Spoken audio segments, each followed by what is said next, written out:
Recording in progress. 네, 오늘은 이제 잠언 18장, 지혜로운 삶, 바른 말과 겸손한 태도에 대해서 같이 살펴보도록 하겠습니다.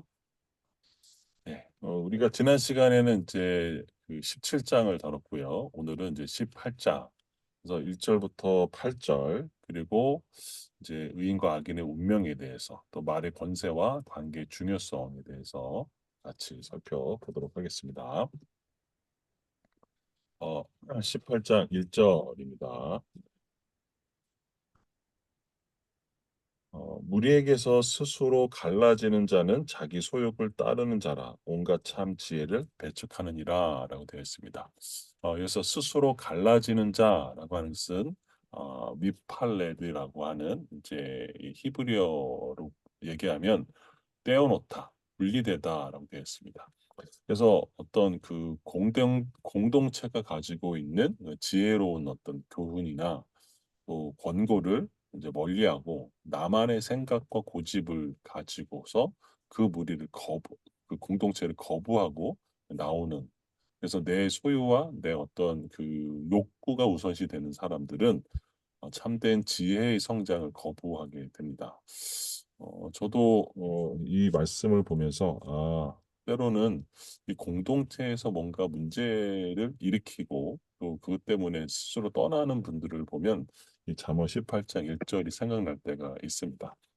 성경에서는 이러한 예가 어디 있을까 찾아봤는데 이 가인과 아벨의 이야기, 창세기 4장에 나오는 이 가인과 아벨의 이야기를 보면 이 가인이 아벨을 죽이고 난 다음에 되게 두려움과 공포에 떨게 되죠. 인류 최초의 살인이 일어났음에도 불구하고 하나님께서는 이 가인에게 너의 동생 아벨이 어디 있느냐라고 물으시면서 이제 그렇게 할 때 이 가인이 이렇게 얘기죠.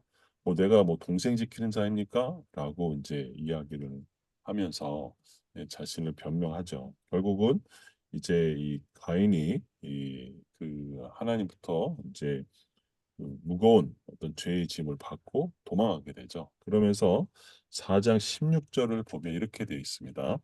이 가인이 여호와 앞을 떠나서 에덴 동쪽 놋 땅에 거주했더니라고 했습니다. 그래서 하나님을 떠나서 이제 놋 땅에 이제 거주하게 되면서 그가 추구하는 삶은 어떤 삶이었을까 보면 17절에 아내와 동침하여 그가 임신하여 에녹을 낳은지라 가인이 성을 쌓고 그의 아들의 이름으로 성을 이름하여 에녹이라 하니라.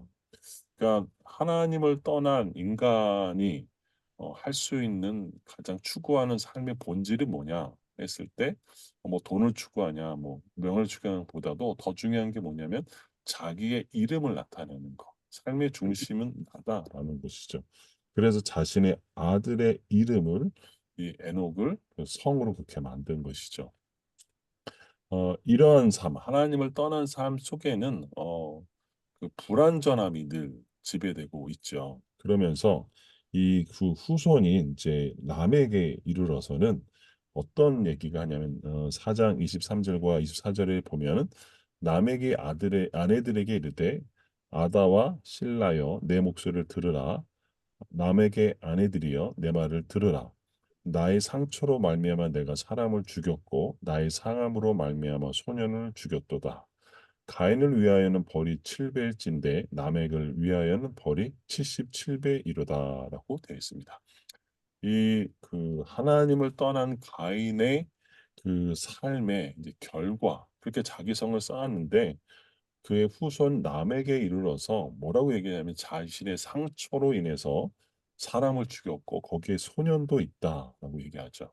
그러면서 자신의 어떤 그런 범죄와 두려움과 이런 것들을 어떻게 보면은 이제 보호하고 합리화하고 어떤 그런 것을 위해서 이 가인을 예를 들면서 이 하나님께서 가인의 이런 똑같은 공포일 때 하나님이 더 괜찮아 하면서 그 가인을 만약에 죽이게 되면 7배나 더 할 거야라고 이제 표식을 주죠. 근데 이것을 이제 이 후손에 가서는 이 77배다라고 하는 그런 이 무리에서 스스로 나온 사람들의 그런 이야기들을 볼 수 있는 것이죠.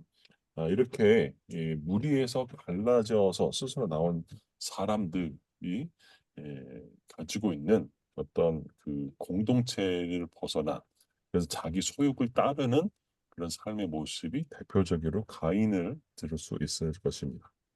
2절을 보도록 하겠습니다. 미련한 자는 그래서 이 명철을 기뻐하지 아니하고 자기 의사만을 드러내기 기뻐하느니라. 그래서 이제 미련한 자, 그리고 이 미련한 자는 뭘 좋아하지 않냐면 명철을 좋아하지 않아요. 그래서 다른 사람의 어떤 뛰어난 조언이나 지혜에는 전혀 관심이 없고 내 생각이 어떠한지, 내 의사가 어떠한지에만 초점을 맞추다 보니까 그것만 드러내기를 굉장히 바라는 거죠. 우리가 이 관계에서나 또 이야기를 하면서 주변에 이제 보다 보면 자기 자랑을 많이 하시는 분들이 참 많이 있죠. 만나다 보면 결국은 다른 사람의 이야기를 듣지 않게 되고 또 그러다 보니까 경청이라고 하는 공감이라고 하는 중요한 그것을 통해서 타인의 아주 정말 지혜를 얻지 못함으로 인해서 결국은 이 의사결정에 중요한 오류를 범하게 되죠. 그래서 결국은 이제 어려운 경쟁에 빠지게 되죠. 우리나라의 굴지의 대기업이었던 그 삼성의 이병철 회장은 그 경청을 굉장히 그 중요한 가문으로 여겼죠. 그래서 경청을 하라라고 얘기했죠. 결국 그 경영의 원리가 지금의 삼성을 만들어낸 아주 엄청난 핵심의 원리라고 하는 거죠. 잠언 12장 15절에 보면은 미련한 자는 자기 행위를 옳은 줄 여기나 지혜로운 자는 권고를 듣는다라는 것이죠. 그래서 우리가 잠언 1장을 시작했을 때 1장 23절에 나의 책망을 듣고 돌이키라라고 했습니다. 그러니까 잠언이라고 하는 것, 지혜 보고라고 하는 것은 결국 듣는 것부터 시작된다라는 것이죠. 그래서 1장 20절에 보면 이 지혜가 길거리에서 막 부르짖습니다. 뭐 소리를 내서 제발 내 귀를 들으라. 뭐 시끄러운 골목이든 성문, 어귀, 성중 다 사람들이 많이 다니는 곳에서 이야기를 하지만 사람들의 반응이 어떠냐? 결국 듣질 않아요. 그래서 어떻게 할까요? 자기 행위의 열매를 먹죠. 결국은 내가 뿌린 대로 거는 거 있죠. 그리고 자기의 꾀, 어리석은 생각에 의해서 결국 그 대가를 다 치르게 되죠. 그래서 어리석은 자의 퇴보가 자기를 죽이게 되고 미련한 자의 안일은 자기를 멸망시키는 결과를 가지고 오게 되는 거죠. 그래서 잠언 1장은 지혜는 듣는 것부터 시작된다라는 것들을 알려주고 있는 것이죠. 그래서 중요한 바로 경청이라고 할 수 있습니다. 경청은요, 단순히 듣는 것이 아니고 상대방의 말이나 태도를 깊이 공감해주고 내 마음대로 해석하는 것이 아니라 그 사람의 그 감정, 에너지, 또 의도, 욕구, 상황까지도 다 들어주는 것이죠. 어느 분이 굉장히 다운된 목소리를 안 되면 저분이 뭔가 문제가 있겠구나, 뭔가 어려움이 있겠구나를 알 수 있는 캐치해낼 수 있는 것이 바로 경청이라는 것이죠. 이건 기업을 운영하는 분들에게도 되게 중요한 부분이죠. 뭔가 문제는요, 큰 거가 한꺼번에 오는 것이 아니라 작은 단초부터 시작을 하거든요. 그 단초를 잘 발견해낼 수 있는 것은 아주 중요한 원리이거든요. 이게 바로 아주 중요한 원리 중에 하나죠.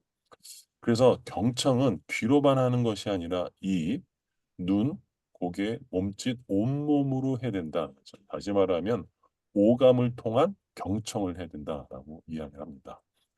그래서 그 경청의 이 청자는요, 들을 청인데 이걸 분해를 해보면 기가 있고 열심이 있고 이 그물 망자가 있고 한일자에다가 마음심에다가 이제 임금왕이 있잖아요. 이것을 좀 풀어서 해석하면 이런 것이죠. 왕이 나라를 다스릴 때 복잡한 그런 많은 일들이 있지 않습니까? 그런 많은 정책을 사심 없이 오직 한 마음으로 귀를 기울여 듣고 바른 정책을 펼쳐야 한다는 뜻의 들을 청인. 그만큼 듣는 게 중요하다라는 거죠. 이 그물망을요, 바꾸면 눈 목자가 돼요. 이렇게 되면요, 이렇게 해석할 수 있습니다. 왕이 말씀을 할 때 아주 집중해서 10개의 눈으로 보는 것처럼 촘촘히 듣고 온 마음과 정성을 다해서 듣는다는 의미가 바로 이 경청이 청자로 해석할 수도 있다라고 하더라. 그러면 이렇게 듣는 것의 중요성이죠. 왜 그럴까요?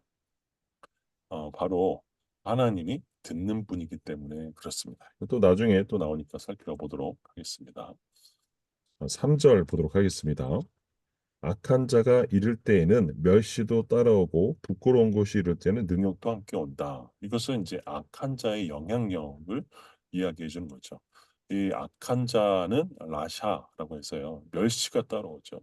부끄러운 것도 능욕이 함께 오는 거죠. 이것은 뿌린 대로 거두는 인과응보의 원리입니다. 그래서 이 악한 사람이 또 공동체에 들어오게 되고 그 사람이 영향력을 발휘했을 때 전체가 어떤 비웃음과 멸시와 수치를 당하게 되고 더 큰 모욕이 다가오는 거죠. 그래서 이는 이 악이 가지고 오는 그 결과가 굉장히 연속적이고 그 다음에 파괴적인 것들을 이야기합니다. 그래서 이 인과응보의 원리가 이만큼 중요하다. 그래서 어떤 사람이 공동체에 어떻게 들어오냐는 굉장히 중요한 상황인 거죠. 그래서 정말 인사는 만사다라고 흔히들 많이들 얘기하는데 정말 이 악한 자의 영향을 끊어내는 것이 그렇게 중요한 거죠. 4절 보도록 하겠습니다. 명철한 사람의 입의 말은 깊은 물과 같고 지혜의 샘은 손구쳐 흐르는 내와 같다. 저이참 구절이 갈수록 이렇게 묵상할수록 되게 그 의미가 깊다라는 생각이 들었습니다. 이 명철한 사람의 입의 말이 깊은 물다. 심오하고 해야할 결정을 아주 굉장히 그 깊은 지혜를 얘기하는 거죠. 또 솟구쳐 흐르는 내라고 하는 것은 가만히 있어도 막 그 샘이 넘쳐가지고 그것을 이렇게 보면 오히려 다른 사람에게도 가만히 있어도 활력을 주는 것이죠. 그래서 이 지혜로운 사람은요, 아주 깊은 우물처럼 또 마르지 않는 지혜를 담고 있는 거죠. 그래서 이것은 단순히 정보 전달을 넘어서 어떤 영적인 영역까지 힘과 또 그 활력을 불어넣는 말이죠. 예수님께서는 이런 비유를 통해서 이렇게 했죠. 나를 믿는 자는 그 배에서 생수의 강이 흘러나오리라. 성령을 의미하는 거죠. 성령은 곧 지혜의 영이기도 하죠. 여러분 그래서 제가 이렇게 찾다 보니까 도종환 시인의 깊은 물이 있더라고요. 이 깊은 물은 이 별을 띄울 수 있을 정도로 엄청난 깊은 물이란 거죠. 근데 깊은 물이 아닌 얕은 물은 배 하나조차 뭐 종이배도 띄울 수 없다는 거죠. 그것도 참 의미 있는 이야기 같더라고요. 그래서 깊은 정말 그 물처럼 정말 많은 사람 포용하고 배를 띄울 수 있을 정도의 그런 어떤 그 지혜 그리고 흐르는 내와 같은 그런 지혜가 저와 여러분에게 있었으면 좋겠습니다. 5절은요. 악인을 두둔하는 것과 재판할 때 의인을 억울하게 하는 것은 선하지 않다. 이건 이제 너무나도 중요한 부분이죠. 바로 이 공정한 재판의 중요성을 얘기하죠. 악인을 두둔한다라고 했을 때는 이것을 편들어 두다, 편파적으로 대우하다라는 거죠.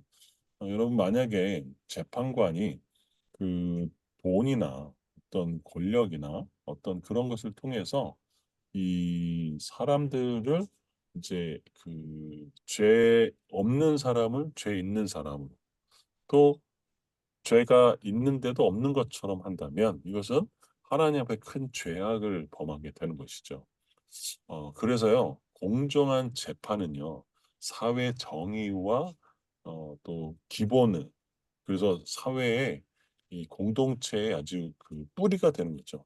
이게 무너지면 어떤 일이 벌어질까요? 전부가 무너지게 돼 있습니다. 그래서 신명기 16장 19절에 너희는 재판을 굳게 하지 말며 사람을 외모로 보지 말라라고 했습니다.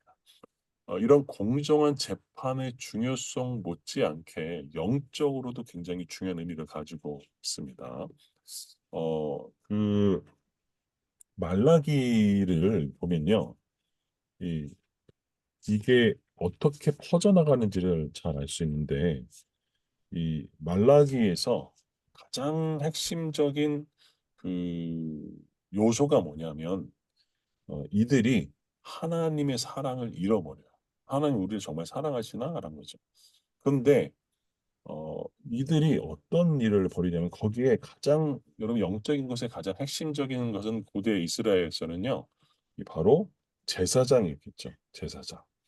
근데 이 제사장들이 어떤 일들을 하게 되냐면 바로 그들이 하고 있는 그 예배 제사가 귀찮은 것이 돼요. 그래서 보면 어떻게 얘기냐면 말라기 1장 13절에 보면 만군의 여호와가 이르노라 너희가 또 말하기 이 일이 얼마나 번거로운고 하며 코웃음 치고 훔친 물건과 저는 것과 병든 것을 가져왔느니 너희가 이같이 봉헌물을 가져오니 내가 그것을 너희 손에 받겠느냐 이는 여호와의 말이니라라고 그들이 예배를 아주 이제 무시하게 되죠. 그래서 이들을 향한 하나님의 그 부침이 있는데 말라기 1장 6절에 내 이름을 멸시하는 제사장들아. 그러니까 하나님의 이름을 멸시하게 되니까 당연히 예배가 무너질 수밖에 없죠. 이 예배가 무너진 공동체에 이 제사장들은 어떤 역할을 했을까 하는 거죠. 이들은 영적인 것뿐만 아니라 그들에게 그 이 재판의 권한도 있었죠. 그래서 이들은 어떤 역할을 해줬냐면 율법이라고 하는 것은 이것이 옳고 이것이 그르다. 이것은 하나님 뜻이고 하나님 뜻이 아니다. 이건 의인의 길이고 악인의 길이다라고 알려줬던 사람, 심지어 재판까지 했던 사람들이 바로 레위인이고 제사장들이 이런 사람들이거든요.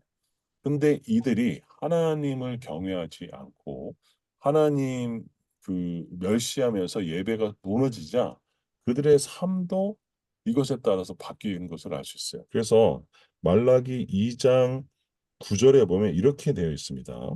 너희가 내 길을 지키지 아니하고 율법을 행할 때 사람에게 치우치게 하였으므로 나도 너희를 하여금 모든 백성 앞에서 멸시와 천대를 당하게 하느니라.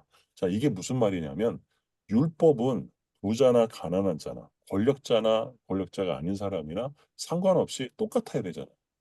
그런데 이 사람은 나랑 가까운 사람이고 이 사람은 어떤 사람이고 해서 편의를 봐주는 거죠. 다시 말 편파적으로 대우를 하는 거죠. 그랬을 때 뭐가 문제될까요? 예, 재판이 무너지게 되고 영적인 근간이 흘리게 되죠. 이렇게 무너지면 어떻게 될까요? 사회 전반으로 이 모든 영향력들이 흘러가는 것이 말라기에서 잘 나타나고 있습니다. 그래서 이 공정한 재판이라고 하는 것은 바로 사회 근간, 이게 무너지잖아요. 그럼 법이 쓰지는 않습니다.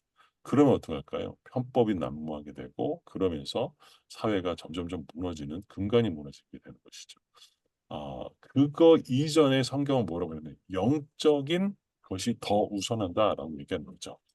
어, 지금 한국 사회가 문제라고 이야기한다면 사실 그 뿌리는 어디에 있을까요? 한국 교회 안에 있다고 보는 것이 맞습니다. 그것을 더 찾아나가면 바로 가장 중요한 영적 지도자들에 대한 부분이라고 할 수 있는 것이죠. 결국 회복은 여기서부터 일어나야 되는 것이 중요하다는 것이죠. 뿌리, 열매를 가지고보다 열매를 치유하는 것보다 뿌리를 치유하는 것이 더 중요하죠. 한국 교회에 중요한 역사적 사명이 있는 것, 바로 그것이 어, 중요한 부분이죠. 일제 시대는 암울했지만 그곳에는 한국 영적 지도자들이 살아 있었던 거죠. 그래서 부흥이 있었잖아요. 평양 대부흥. 이것이 바로 중요한 의미를 가지게 되고 그 열매를 우리가 지금 누리고 있는 거죠. 이런 얘기도 같이 했습니다. 6절 보도록 하겠습니다. 미련한 자의 입술은 다툼을 일으키고 그의 입은 매를 자청한다. 미련한 자죠. 이 미련한 자, 어리석은 자 다 이 다툼, 논쟁을 일으키고 매는 처벌을 받게 되죠. 결국 이 미련한 자 말에 이제 열매를 먹게 되고 됐는데 결국은 그 이제 뭐 지혜로운 말이 아니다 보니까 다툼으로 불씨가 번지게 되고 결국 내가 뱉은 말 때문에 스스로에게 화까지 불러오는 결국은 자기를 때리는 매가 된다라는 거죠. 그래서 잠언 10장 14절에 보면 지혜로운 자의 입술은 지식을 저축하거든요. 미련한 자의 입은 뭐에 가깝냐면 멸망에 가깝다라고 말씀하는 거죠. 자, 7절 보도록 하겠습니다. 미련한 자의 입은 그의 멸망이 되고 그의 입술은 그의 영혼의 그물이 된다. 미련한 자의 입, 결국 아까 좀 전에 말씀드렸던 이 잠언 10장 14절에 입은 멸망에 가깝다라는 게 동일하죠. 그리고 그의 입술은 그의 영혼의 그물이 된다. 그물은 모케시 히브리어로 올가미 덫을 의미하죠. 결국 이 미련한 자의 이 그 말로 통해서 스스로 이 파멸로 가는 그런 도구가 되는 거죠. 그래서 이 내가 뱉은 말이 결국 나의 영혼을 올가매게 되고 그것이 결국 나를 비참한 결말로 옮겨가죠. 그래서 말이 얼마큼 잘하냐 이건 굉장히 중요하다라고 할 수 있죠. 야고보서 3장 6절은 혀가 그래서 뭐냐면 불이다라고 했어요. 그래서 이게 잘못 사용되면 우리를 완전히 이 삶의 수레바퀴를 불태워버리는 이것이다라고 이 언어 사용의 중요성을 이야기하고 있는 것이죠. 8절 보면 그 언어 사용의 중요성 중에 이제 다른 사람의 말을 하는 것이죠. 8절 보면 남의 말하기를 좋아하는 자의 말은 별식과 같다. 이 벌식은 마음을 달래줄 정도로 아주 맛있는 디저트 어떤 그런 에피타이저 여러 가지가 있겠죠. 그런 것 같다. 그렇죠. 결국은 이 누군가에게 누군가의 말을 험담하고 소문을 내고 듣고 이런 것 자체가 굉장히 재미있는 요소가 있죠. 그래서 어떻게 할까요? 맛있는 음식처럼 그것이 느껴진다는 거죠. 그래서 그게 마치 뱃속에 들어가서 영혼을 오염시키는 뭐가 될 수 있냐면 독이 될 수 있다는 거죠. 이 똑같은 말을 잠언 26장 22절에 하고 있어요. 그 얘기는 뭐냐면 그만큼 강조되고 있다라는 거죠. 교회 생활에서 있어도요, 이 말에 다른 사람 말하는 것이 정말 쉽지가 않아요. 예, 이런 부분에서 저희 지혜가 필요한 것이죠. 이제 9절을 보도록 하겠습니다. 이제는 의인과 악인에 대한 운명 두 번째 섹션인데요. 자기 일을 게을리하는 자는 패가하는 형제다라고 했습니다. 예, 망하는 형제랑 같다는 거죠. 이건 이제 어떤 게으름이라고 하는 것은 단순히 일을 늦게 한다는 것을 끝나지 않고요. 결국 그 게으름이 자신의 시간과 재산을 낭비하게 되고 결국 그 결과로 인해서 어떻게 하냐면 망하게 되는 거죠. 결국 최종적으로. 그래서 게으름이 파국으로 치달을 수 있다는 거죠. 그래서 이 게으름은 결국 본질적으로 파괴로 가는 속성이 있다고 성경에서는 얘기하죠. 그럼 잠언 10장 4절에서는 손을 게을리 놀리는 자는 가난하게 되고 손이 부지런한 자는 부하게 된다는 거죠. 그 게으름과 무기력을 단번에 끊는 이제 어떤 블로그의 글을 제가 읽다가 인상이 깊어서 가져왔는데요. 이분은 이제 내가 왜 이렇게 게으르고 무기력할까? 어떻게 하면 이것을 좀 할 수 있을까 해서 2년 정도 연구를 했대요. 자, 그랬더니 이게 환경을 바꾼다고 해서 뭔가 열심히 한다고 해서 이렇게 쉽게 되지 않는 거로 환경을 만들어 준 것이 필요하구나라고 얘기를 해서 4.8 챌린지라고 하는 것을 만들었답니다. 이게 뭐냐면 새벽 4시에 일어나서 8시까지 내가 가장 중요하다고 생각하는 것들을 하는 거예요. 그래서 그거를 온라인에다 올리는 거죠. 서로 이렇게. 그렇게 됐더니 어떤 현상이 발생했느냐? 오히려 성과가 더 잘 났답니다. 그러니까 예를 들어서 이제 회사 출근해 가지고 갑자기 전화가 오나 내가 원하지 않는 손님이 방문하고 갑자기 문제가 발생하거나 그러면 그런 일을 하다 보면 눈앞에 당장 급한 일을 하다 보면은 도대체 뭘 했는지 모르게 시간이 갈 수도 있잖아요. 그래서 정말 새벽에는 그런 일이 거의 없잖아요. 그러니까 새벽 4시부터 8시까지 내가 생각하기에 가장 중요한 일. 여기서 말하는 중요한 일은요. 급하지는 않지만 인생에서 중요한 일. 예를 들면은 학생 같은 경우는 공부겠죠. 또 직장인들 중에는 내가 어떤 중요한 프로젝트인가 아니면 자신을 위해서 뭔가 한다든가 아니면 공부를 한다든가 아니면 글을 쓴다든가 어떤 급하지는 않지만 내 인생에 중요한 일을 하는 거죠. 이렇게 하고 나니까 굉장히 많은 그 성과도 얻었고 또 게으름과 이런 것들을 극복해낼 수 있었다라는 얘기를 가져와 봤습니다. 자, 10절을 보면 여호와의 이름을 견고한 만대라. 의인은 그리로 달려가서 안전함을 얻으리라. 견고한 망대는요, 이 전쟁 시에 그 적의 공격으로부터 방어하는 강력한 요새를 말합니다. 그래서 인생 가운데 좀 어려운 문제를 만났을 때, 또 어떤 그런 고난 가운데 있을 때, 우리가 보통 좀 날 도와줄 수 있는 사람, 인맥을 찾던지, 뭐 돈을 찾던지 하는데 정말 필요한 것은 하나님의 이름이다. 라고 잠언은 알려주고 있는 거죠. 먼저 하나님께 구하는 것이 필요하다는 거죠. 여러분 혹시 어, 좀 이따 이제 얘기하죠. 그래서 그거와 관련돼서 네, 그 다음 구절도 같이 이제 보도록 하겠습니다. 부자의 재문. 이 부자의 재물은 그의 견고한 성이라 그가 높은 성벽같이 여기느니라. 여기에 보면 여호와의 이름은 견고한 망대라고 이제 10절에서 얘기했죠. 글로 달려가면 안전하다. 근데 우리가 막상 생각하는 게 뭐냐면 내 수중에 돈이 있으면 그거는 완전히 견고한 거죠. 몇 천만 원, 몇 억씩 있고 뭐 이렇다라고 했을 때는 뭐 끄떡없다고 생각하는 것이잖아요. 그래서 부자들이 생각하는 것이 뭐냐면 어, 이런 돈이 많으면 나를 충분히 안전하게 지켜줄 거야라고 생각하는 거죠. 근데 정말 돈이 그렇게 안전하게 지켜줄 수 있을까라는 거죠. 누가복음 12장 15절에서 20절에 보면 삼가 모든 탐식 묻혀라. 사람의 생명이 그 소유에 넉넉한 데 있지 않다라고 이야기를 하죠. 그 여러분 잘 아시는 레이건 대통령입니다. 이 레이건 대통령의 아내인 낸시 여사가요, 이 이제 수술을 앞두게 됐어요. 그래서 암 수술을 하게 됐는데 그 레이건 대통령이 뭐라고 얘기했냐면 제가 참 인상 깊게 했는데 나는 전 세계에서 가장 강력한 미 합중국의 대통령이다. 그런데 내가 사랑하는 낸시 아내를 위해서 내가 지금 해줄 수 있는 것은 기도하는 것밖에 없다라고 했어요. 그러면 모든 권력을 가지고 있고 모든 군사력과 재정과 뭐 이런 어마어마한 것을 다 가지고 있는 이 미 합중국의 대통령이 그의 사랑하는 아내가 수술을 하기 위해서 그가 할 수 있는 것은 기도하는 것밖에 없었다라는 거죠. 이게 굉장히 중요한 의미를 가지고 있는 것이죠. 여호와의 이름은 견고한 망대다. 의인은 그리로 달려가서 안전함을 얻는다. 견고한 망대, 적들로부터 공격을 방어하는 그 요새, 그것은 바로 하나님의 이름이라는 거죠.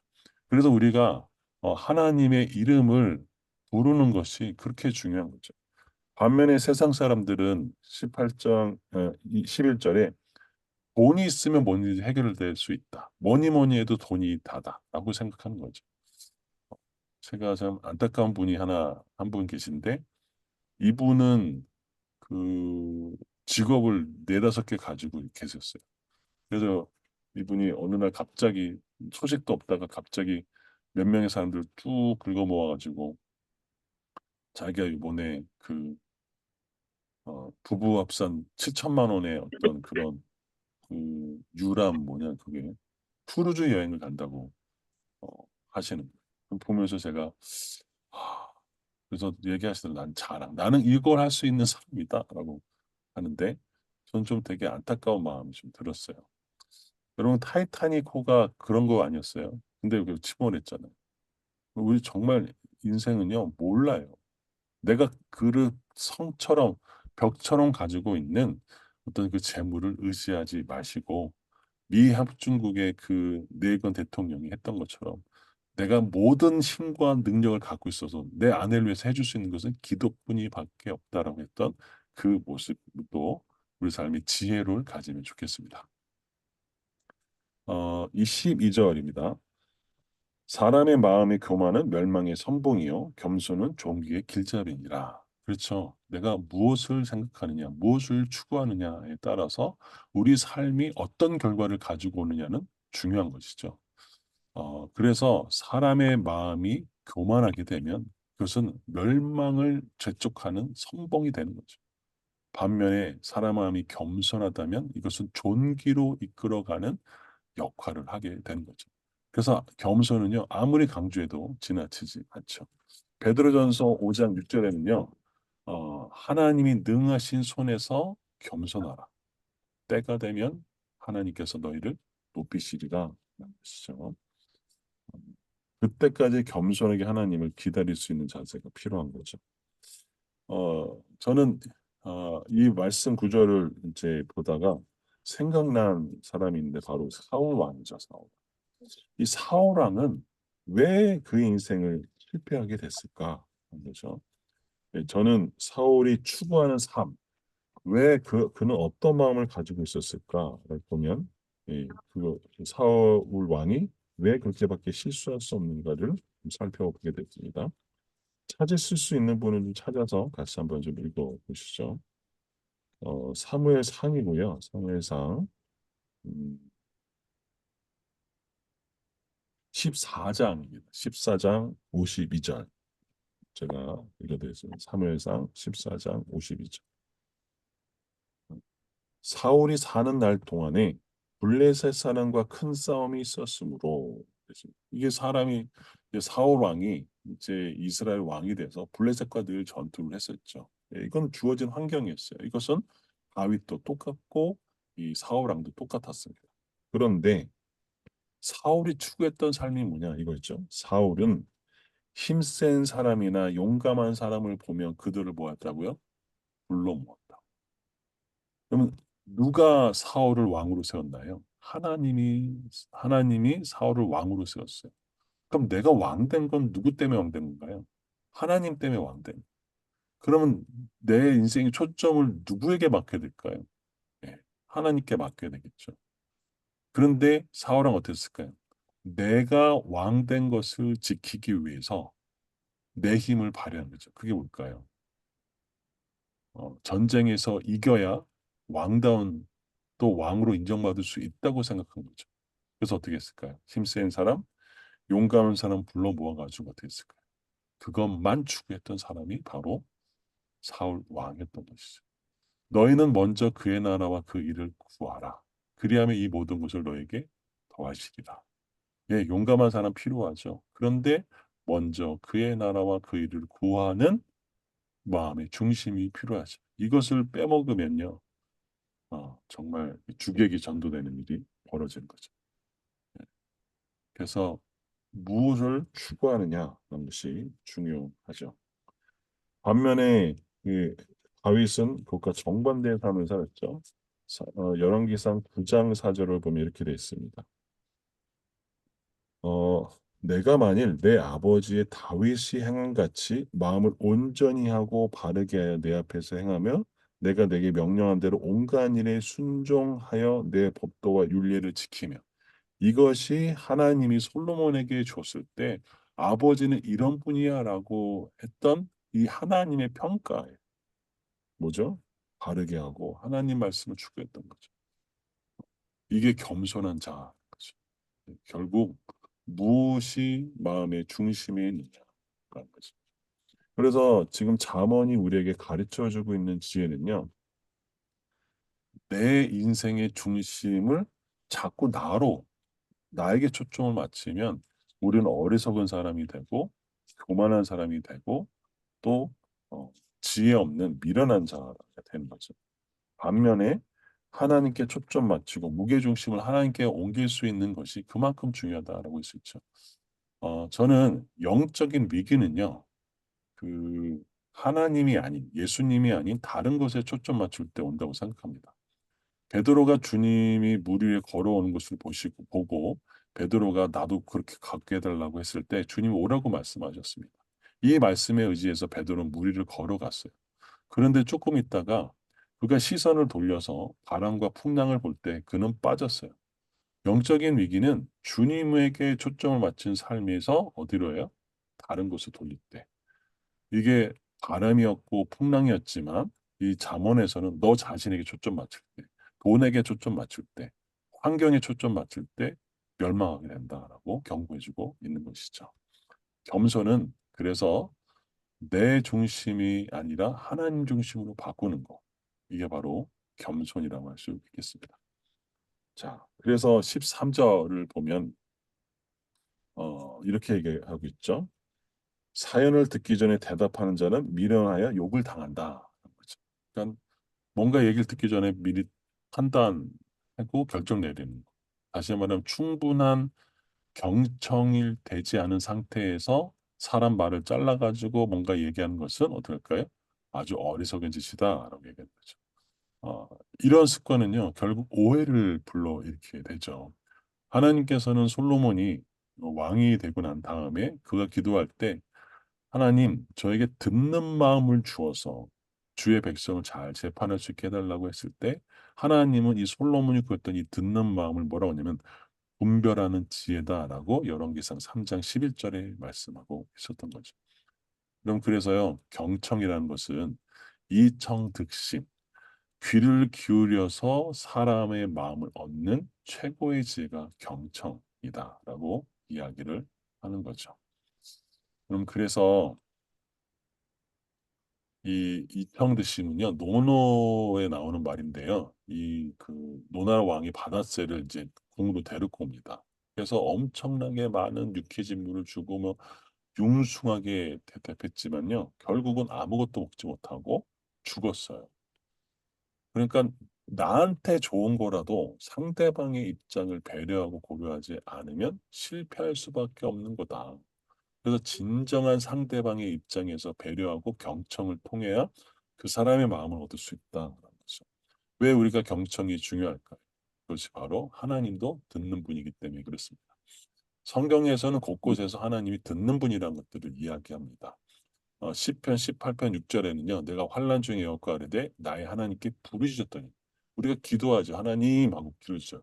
그가 그의 성전에서 내 소리를 어떻게 들으시며 하나님이 듣는 분이다라는 거죠. 그의 앞에서 나의 부르짖음이 그의 귀에 뭐 했다고요? 들렸도다. 우리가 왜 기도하나요? 네, 하나님이 우리의 기도를 들으신다라는 것들을 알기 때문에 기도하는 거죠. 다시 말하면 하나님도 경청하시는 분이다. 그래서 사연을 듣기 전에 대답하는 것은 어리석은 짓이다. 그래서 충분히 듣고 오감을 활용해서 경청하는 태도가 필요하다라는 것이죠. 14절입니다. 사람의 심령은 그의 병을 능히 이기려니와 심령이 상하면 그것을 누가 일으키겠느냐. 이거는 이제 그 건강한 이 정신력 또 긍정적인 마음이 육체의 질병을 이겨낼 수 있는 힘을 가지고 있다라는 거죠. 그런데 사람의 마음이 무너지면요 어떤 것도 일으킬 수 없다라는 것이죠. 그래서 마음의 건강이 무척이나 중요할 수 있다라고 얘기하는 거죠. 자, 예를 들어 우리 정신력으로 어떤 질병을 극복할 수 있는 부분도 있지만 마음은요. 또 영혼의 상처는 이 사람의 힘으로 치유되기 어렵다는 의미도 가지고 있습니다.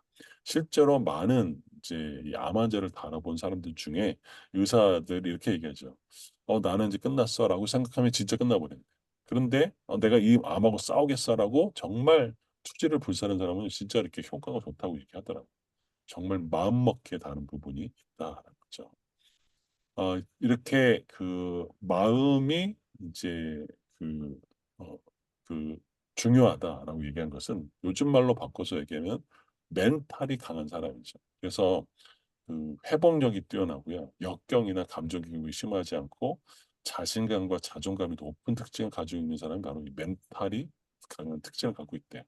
그게 5가지 정도인데요. 과거가 아니는 그 과거를 후회로 받아들이지 않고 반성으로 이게 내가 이거 돌이키면 됐구나 라는 거죠. 이게 굉장히 다르죠. 감정을 통제할 줄 알고요. 이성적으로 받아들이는 부분. 그다음에 혼자 고립되지 않고. 저는 여기 되게 중요한 게 18장 1절에 보면 무리에서 스스로 갈라지는 자. 이거 굉장히 대비되죠. 혼자 고립되지 않고 신뢰하는 사람들과 함께 모여서 문제를 해결하는 것. 다시 말하면 집단 지성을 활용하는 것. 그래서 좋은 멘토를 주는 것, 좋은 그룹을 형성하는 것 굉장히 중요하죠. 그다음에 먼 미래를 계획하기보다는요, 오늘 하루에 집중하라는 거죠. 왜냐? 스몰 윈, 작은 승리가 모여서 나중에는 빅 윈, 아주 큰 승리를 거둘 수 있기 때문이라고 합니다. 그래서 비판적인 관점보다는요, 긍정적인 관점과 자세. 우리가 얼마든지 비판할 수 있어요. 그러나 긍정적으로. 그래서 중요한 것이 어, 비판적으로 보는 것을 뭐 한다고 해서 긍정적으로 뭔가 다 해석하는 것도 문제가 있죠. 그래서 중요한 건 뭘까요? 객관적으로 보는 것이 중요하죠. 자, 이렇게 멘탈이 강한 사람의 특징이 있다고 합니다. 15절 보겠습니다. 명철한 자의 마음은 지식을 얻고 지혜로운 자의 귀는 지식을 구하느니라. 자, 여기 보면 이 명철한 자의 마음은 지식을 얻는데요. 지혜로운 자의 귀는 지식을 구하게 된대요. 결국은 지혜로운 사람은 항상 배우려는 사람이죠. 이미 아는 것에 만족하지 않고 끊임없이 새로운 것을 추구하고 노력하고 하는 분이죠. 이것은 결국 성장하는 것이죠. 그래서 잠언 18장 15절은요. 마음과 귀도 그을 연결했어요. 그래서 결국은 마음, 이 지식의 습득의 통로가 되는 마음하고 듣는 귀, 경청을 강조하는 거죠. 그래서 지혜로운 사람은 이렇게 모든 감각을 통해서 어, 향상심, 자기를 발전하려고 하는 또 지혜를 추구하는 그런 것이죠. 여기 오늘 이렇게 강의를 들으신 분들도 더 이런 분들이라고 생각합니다. 그래서 잠언 1장 5절에 지식이 있는 지혜가 있는 자는 학식이 더해질 것이고 명철한 자는 지략을 얻을 것이다라고 말씀한 거죠. 16절입니다. 사람의 선물은 그의 길을 넓게 하며 또 동기한 자 앞으로 그를 인도하느니라라고 되어 있습니다. 자, 이거는 이 뇌물과는 다른 의미입니다. 순수한 선물의 의미이죠. 그래서 넓게 하다. 그래서 적절한 선물은 이 막힌 관계를 풀어주게 되고요. 또 중요한 사람과의 만남을 성사시키는 윤활유 역할을 합니다. 그래서 우리가 그뭐 집을 방문할 때라든지 어떤 그 결혼식장을 뭐 이렇게 등록할 때 소소한 선물들을 하잖아요. 이게 바로 그런 의미를 갖고 있는 것이죠.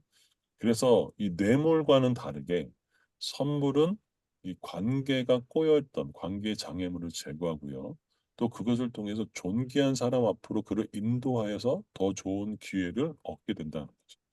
그래서 우리가 뇌물과 선물을 잘 분별할 수 있는, 잘 활용할 수 있는 그런 지혜도 필요하다는 것을 알 수 있습니다.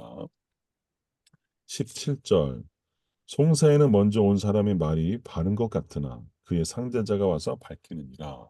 이것도 사실 경청의 중요성이라고 하는데요. 먼저 온 사람은 첫 번째 증인을 얘기하는 거죠. 이 사람은 뭐 이렇다 저렇다라고 얘기할 수 있는 어떤 이제 자기 주장을 하겠지만 상대방이 들어와서 그 부분에 대해서는 양쪽의 의견을 다 볼 때 이렇구나라는 것들을 알 수 있죠. 그래서 재판할 때는요. 반드시 양쪽의 의견을 다 듣는 것이 아주 기본인 것이죠. 지금 우리나라 법정도 마찬가지, 전 세계 법정도 똑같이 다 듣게 돼 있죠. 자, 그래서 신명기에 보면 한 명의 증인이 아니라 두세 사람 이상의 증인으로 그것을 확정해야 된다라고 얘기한 것도 이러한 것이라 할 수 있습니다. 18절 보면 제비를 뽑는 것은 다툼을 그치게 하여 라고 되어 있습니다. 강한 자 사이에 해결하느냐? 자, 여기 보면 제비를 뽑는 것은요, 이 고대 근동에서 있었던 일인데 주로 이게 그 법적인 분쟁을 해결하는 것 중에 하나입니다.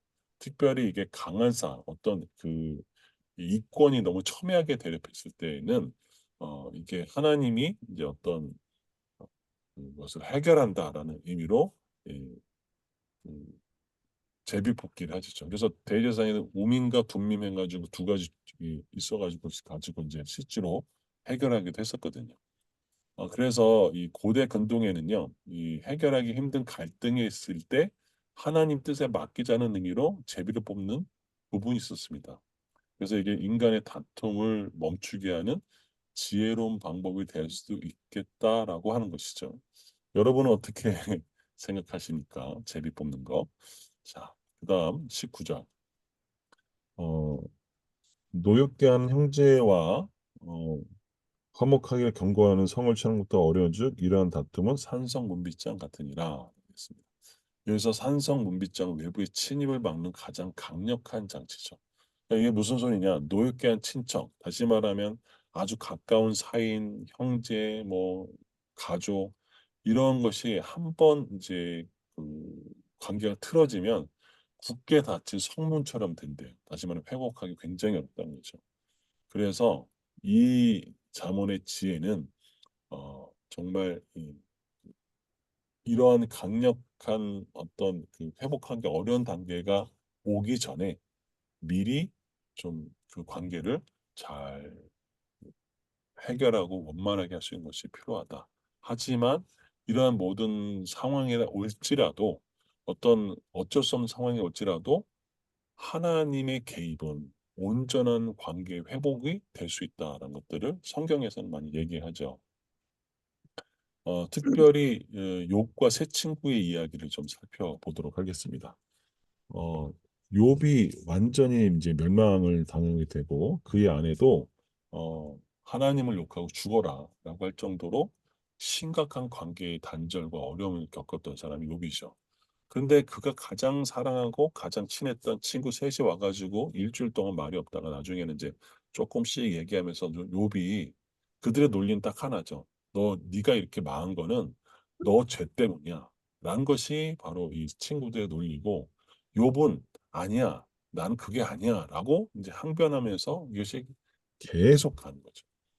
자, 그렇게 되다 보니까 나중에는 서로 논쟁하고 그런 것들이 욥기서의 뭐 대부분을 차지하거든요. 그런데 이때 이 깨어진 친구의 관계를 회복하게 하시는 하나님의 개입이 나와요. 그러면서 이렇게 봅니다. 그 욥기서 42장 7절과 8절에는요. 하나님이 쫙 나타나서 이제 그 어디서부터 나타나시냐면 하나님이 38장부터 나타나시거든요. 그래서 이때부터 뭐라고 얘기하냐면 하나님이 이게 물어요. 그냥 폭풍 가운데 뭐가 있고 뭐 하늘의 별이 어떻고 지구의 궤도가 어떻고 뭐 순양이 어떻고 막 그런 걸 얘기하면서 욥이 이제 내가 어 그 귀로만 하나님 들었는데 이제는 눈으로 하나님 알겠습니다라고 하면서 하나님이 이 욥과 세 친구의 이 관계를 극적으로 회복시키시는 부분이 나오는데 이렇습니다. 7절에 보면 여호와께서 욥에게 이 말씀을 하신 후에 여호와께서 대만 사람 엘리바스에게 이르시되 내가 너와 내 두 친구에게 노하노니 이는 너희가 나를 가리켜 말한 것이 내 종의 욥의 말과 같이 옳지 못합니다. 하나님이 정리를 해주세요. 너희 욥의 친구 너희들이 옳지 못한 거야. 그렇게 정리하고 난 다음에 하나님의 지혜가 그 다음에 탁월한 게 8절입니다. 자 읽어드릴게요. 그런즉 너희는 수소 일곱을과 순양 일곱을 가지고 내 종 욥에게 가서 너희를 위하여 번제를 드리라. 하나님이 너희가 이제 잘못했다고 얘기한 것이죠. 그런데 뭐라고 했냐면 수소 일곱이에요. 또 순양 일곱이에요. 여러분 소 잡아보셨어요? 양 잡아보셨어요? 번제 어떻게 드리는지 아세요? 여러분 누가 잡나요? 대제사장이 잡는 게 아니에요. 번제 드리는 사람이 직접 잡아요. 이 친구 셋이요. 양 한 마리 잡는 거 쉬운 게 아닙니다.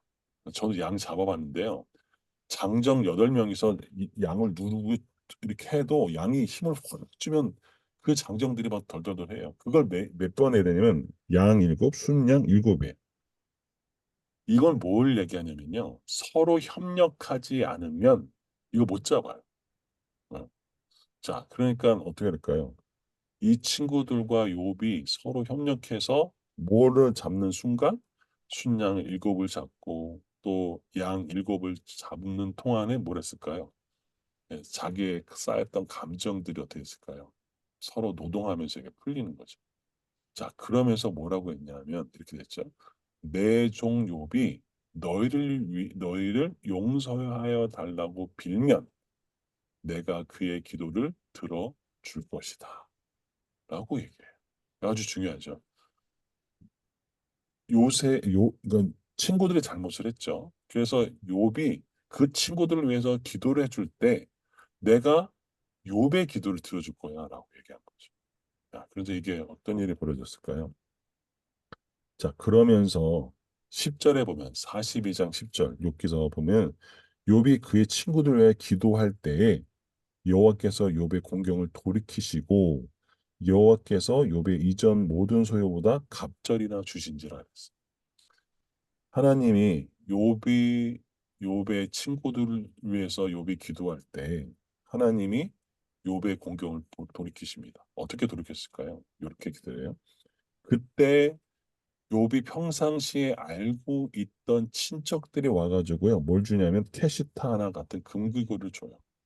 그것이 어떻게 됐을까요? 뭐 엄청난 부자가 됐을까요? 그게 아니죠. 그것들이 어떻게 했을까요? 시드머니가 돼가지고요. 나중에 처음보다 더 많은 2배가 많은 것을 얻었다는 거죠. 이게 하나님의 깨어진 관계를 회복하는 욥입니다. 실제로 많은 분들 가운데 정말로 회복할 수 없는 부부 관계, 친척 관계, 뭐 또 친구 사이 관계, 깨어진 관계에 하나님의 극적인 개입으로 회복된 것을 많이 봤거든요. 여기도 마찬가지죠. 그러면 하나님만이 진정한 삶의 치유와 회복을 가져줄 수 있는 거죠. 그래서 여호와의 이름을 부르는 것이 그렇게 중요하다고 할 수 있습니다. 그리고 상담에서도 그런 얘기를 하죠. 진짜 치유는 하나님께로부터 온다라는 거죠. 20절 보겠습니다. 사람은 입에서 나오는 열매로 말미암아 배부르게 되나니 곧 그의 입술에서 나는 것으로 말미암아 만족하게 된다. 여기서도 어, 우리가 내뱉는 말의 영향력을 얘기하는 거죠. 그래서 좋은 말을 심으면 좋은 결론을 얻고 나쁜 말을 심으면 나쁜 결과를 얻는 것이죠. 결국 우리 삶의 만족과 불만족은 내가 어떤 말을 했느냐에 달려 있다는 거죠. 민수기 14장 28절에 보면은요.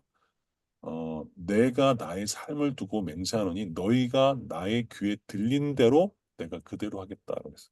그래서 어떻게 할까요? 그들이 불평한 대로 그들은 40년 광야 생을 돌았던 거죠. 그들이 말한 대로 이루어졌던 것을 알 수 있습니다. 그리고 21절에 보면 죽고 사는 것이 혀의 힘에 달렸다. 혀를 쓰기 좋아하는 자는 혀의 열매를 먹는다. 결국은 잠언 전체 18장에서의 가장 중요한 것은 뭐냐면 이 말, 혀 이것이 결국 생명과 죽음을 결정질 수 있는 절대적인 힘을 가지고 있다. 그래서 음, 생사여탈권을 좌우하는 것이 바로 혀의 권세다. 그만큼 말을 조심해서 사용해라. 그죠? 22절에 보면 아내를 얻은 자는 복을 얻고 여호와께 은총을 받은 자다. 라고 했습니다. 여기서 은총이라고 하는 것은 호의와 기쁨을 얘기하는데요. 뭐 단순히 이제 뭐 여성으로 국한해서 해석할 필요는 없죠. 좋은 배우자를 얻는 것은요, 하나님이 주시는 특별한 선물이다. 그리고 좋은 배우자를 만난 것은 하나님의 복이다라고 얘기하는 거죠. 이 복의 의미는 바로 배우자의 의미는 바로 이 돕는 베풀이라고 창세기에 나오죠. 하나님께서는 아담에게 돕는 배필로 하와를 주셨어요. 근데 우리가 이렇게 생각하면 돕는 배필 하나님 아와 이렇게 하는데 어떤 분들은 이렇게 생각하시는 분들이 있어요. 아니 그러면 그 돕는 배필 때문에 그 하와 때문에 선악을 알게 한 나무 열매를 먹지 않았냐라고 얘기하는데요. 그걸 좀 잠깐 살펴보려고 합니다. 아니 하와가 돕는 배필로 줬다며. 그러면 그 하와 때문에 선악을 알게 나면 먹어가지고 다 뭐 그 죄가 짓게 되고 다 이런 거 아니냐? 그게 돕는 배필 맞냐?라고 말할 수 있는 분도 있는데 그 부분을 대해서 좀 잠깐 설명해 보면요. 이 뱀이 여자가 뱀에게 이제 대답을 하죠. 왜냐면 뱀이 물었죠. 야, 너 모든 열매 먹지 말라고 그랬어? 그랬더니 아니야. 뭐라고 했냐면 동산의 나무 열매는 우리가 다 먹을 수 있어 임의로. 하지만 동산의 나무 중앙에 있는 나무 열매는 하나님 말씀에 너희는 먹지도 말고 만지지도 마라. 너희가 뭐 할까 하느라 죽을까 하노라 그래요. 자, 이게 중요한 의미를 가지고 있는데요. 자, 만지지도 말라고는 하셨나요? 이건 없어요. 만지지 말라고 한 얘기는 없어요. 그런데 뭐랄까요? 정확한 워딩은요. 창세기 2장 17절에 선악을 알게 하는 나무의 열매를 먹지 말라. 내가 먹는 날에는 반드시 죽으리라. 여기는 뭐랬죠? 먹지도 말고 만지도 말라. 이건 뭐 한 거예요? 이거 누가 가르쳐 줬을까요? 네, 아담이 가르쳐 준 거죠. 누구에게? 하와에게. 뭐 먹지 말래. 만지도 말래. 근데 죽을 수도 있어. 그래서 하나님이 죽을까 하노라라는 거죠. 결국 이 얘기는 뭘까요? 하와는 아담이 가르쳐 준 대로 안 거예요. 그래서 어떡할까요? 너희가 죽을까 하노라라고 해서 약간의 믿음이 부족한 그 상태를 뱀은 정확하게 캐치했고 그 믿음이 부족한 것을 뭐라고 했냐면 이렇게 얘기했습니다. 뭐라고 했냐면 안 죽어 걱정하지 마. 그리고 하나님 그렇게 얘기한 거는 너희가 하나님이 될까 봐 그래. 하나님 그 질투하는 하나님이야. 라고 속인 거죠. 여기에 뭐 어떤 문제가 있을까요? 아담도 하와도 모두 다 똑같이 믿음이 부족한 거죠. 아담은 하나님께 직접 들었었다면 하와가 이렇게 했을 때 아니야 라고 명확하게 제시를 해줬어야죠. 그리고 우리가 돕는 배필을 그렇게 해서 하와를 그런 식으로 이건 부족한 거다라고 생각하시면 아니 됩니다. 23절 가난한 자는 간절한 말로 구해도 부자는 엄한 말로 대답하느니라. 그래서 이제 간절한 말이라는 것은 애원과 자비를 구하는 겸손한 태도를 가진 말인 거죠. 부자는 엄한 말, 이런 거죠. 혹독한 그냥 자기의 힘, 부자로서의 힘과 교만하게 얘기하는 것을 얘기합니다. 그래서 가난한 사람은요 절박한 상황 때문에 겸손하게 또 애원하면서 얘기할 수밖에 없죠. 부자는 나 자신의 위치와 어떤 그 교만한 것을 통해서 딱딱하게 얘기하는 거죠. 이것은 부자가 가지고 있는 오만함과 권력의 남용의 문제를 보여주고 있는 거죠. 그런데 하나님은 그런 부자들에게 이런 얘기죠. 그 가난한 사람을 하나님이 창조하셨다라는 거죠. 이것이 또 잠언에 말한 중요한 얘기죠. 그리고 24절 많은 친구를 얻은 자는 해를 당하게 되거니와 어떤 친구는 형제보다 친밀하다. 있습니다. 많은 친구를 얻은 자. 이것은 이제 사람이 많다라는 의미도 있겠지만 자기 중심적으로 내 필요에 따라서 친구를 사귀는 거죠. 영업상, 비즈니스상 뭐 어떤 뭐 이용하기 위해서 그렇죠. 반면에 어떤 친구는 진정한 사랑과 신뢰를 바탕으로 맺어진 관계라는 거죠. 그래서 친구는 숫자보다 관계의 깊이가 더 중요하다는 거죠. 그래서 피상적인 관계는 오히려 해가 될 수 있다. 반면에 진정으로 마음을 나눈 친구 한 명의 친구가 가족보다 더 큰 힘이 될 수 있다라고 이야기합니다. 여러분은 사람을 외모로 취하십니까? 안 취하십니까? 사람은 외모로 외모로 볼까요? 안 볼까요? 볼 때가 있습니다. 네. 어, 평균적으로 정확하게 알 수는 없지만 반 이상은 사람은 뭘로 볼까요? 외모로 봅니다. 외모. 그래서 외모에 신경을 써야 될까요? 안 써야 될까요? 써야 됩니다. 네, 써야 되죠. 그러니까 내면이 외면보다 더 중요해라고 해가지고 하는 것은 조금 더 많이 생각해 줄 필요가 있죠. 내면도 중요하고 외면도 중요하죠. 그래서 그 둘 사이를 같이 잘 조화롭게 하는 것도 필요합니다. 예, 이렇게 잠언 18장을 마무리하고요. 19장은 또 다음 주에 지혜로운 사람의 복과 의로움의 가치에 대해서 나눠보도록 하겠습니다. 네, 감사합니다. 감사합니다.